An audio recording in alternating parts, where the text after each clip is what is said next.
My name is David Gentry, President of Good Things Small Packages. I am interviewing Marlon Barbour, author of Be More. In this part 2 of our interview, Marlon begins to tell how he became a survivor in a desperate environment when so many others failed. He does not, and perhaps he cannot, tell us why.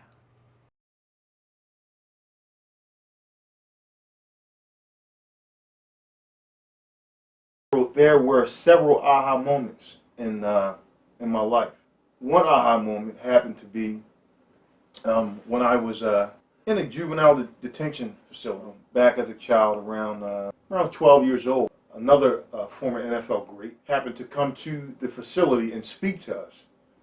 That not only shed light on me and gave me insight on my passion for speaking and wanting to impact other people's lives, which was truly transformational because I had the gift of oration as well, and I knew that I wanted to be an athlete, a professional athlete.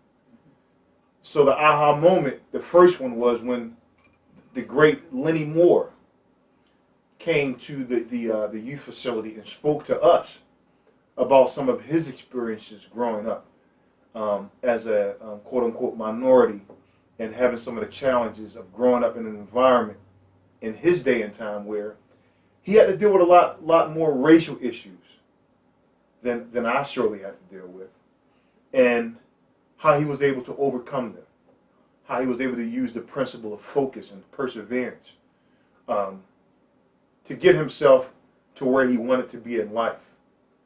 And so that was an aha moment for me because it allowed me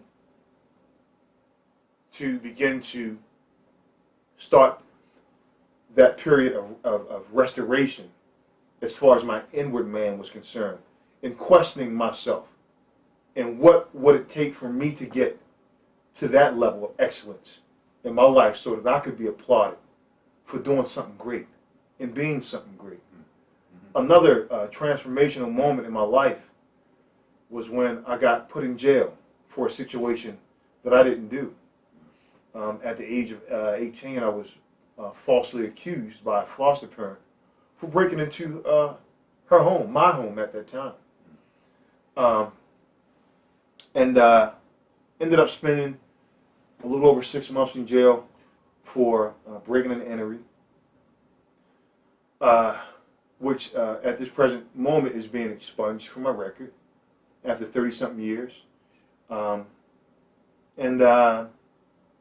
After being put in jail and dealing with anger issues, and realizing that it only takes a split second for a bad situation to become worse or worser, that one must be in control of their temperament, their anger, and their emotion at all times. And even to this very day, I got to tell you, my friend, that I still am challenged with issues of anger and learning to box those emotions into that moment and to not take them into the future, but to be able to process whatever the emotion is and to not allow myself to become an emotional prisoner.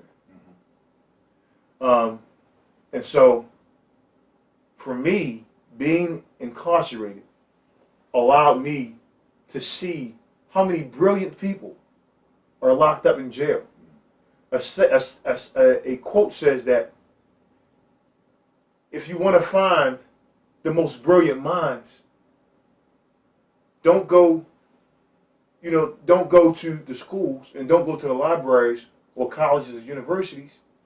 Go to the prisons, and better yet, go to the graves, because a lot of those men who never leave jail, who never leave that component of institutionalization, end up dying from the inside first, eventually manifesting outwardly, and then ultimately dying with all of those gifts, all of those talents, and all of those abilities, all on the inside of them. And so the second aha moment for me was when I was in jail and when I realized that I didn't want to be a statistic, and that I wasn't going to be a statistic. So the second period of light, the second period of me coming into a spiritual and an intellectual awakening was when I was incarcerated, because I realized that that was not going to be my destiny. I understood that there was so much more to me than being locked up in jail. And I want every young man or young lady, because as you know, females at this point in time are at an all-time high. Being incarcerated helped me to understand that if I wasn't going to do something with my life and move forward to my passion and my purpose, be haunted and be imprisoned by my history, by all of those past experiences. Because ultimately, we either go in one or two directions. We either go forward in life or we go backwards. And I chose to go forward. A third one was when having my children. And having my children, in which I experienced being a teen father, and then having another daughter while in college, and I realized that I was going to be better than my father. I realized through parenting and having kids, having my daughters, having my son, that I was going to create a legacy, and that I was going to leave this earth with something, whether it be financial, or whether it be some kind of tangible legacy. I was going to leave something for them. So my children brought me into a different level and element of self, self-existence, and self-examination, and understanding that I was here for a reason, and we all are here for a reason. Those are periods in my life that have helped me to realize that I need to be using my talents, abilities, and gifts, and human intelligences, because those are the things that allow me to be free from captivity, and for me to be liberated spiritually, psychologically, emotionally, and ultimately financially. Because it's who we are on the inside and how we manifest it on the outside that's going to bring all of the things that we're supposed to have to us in our life.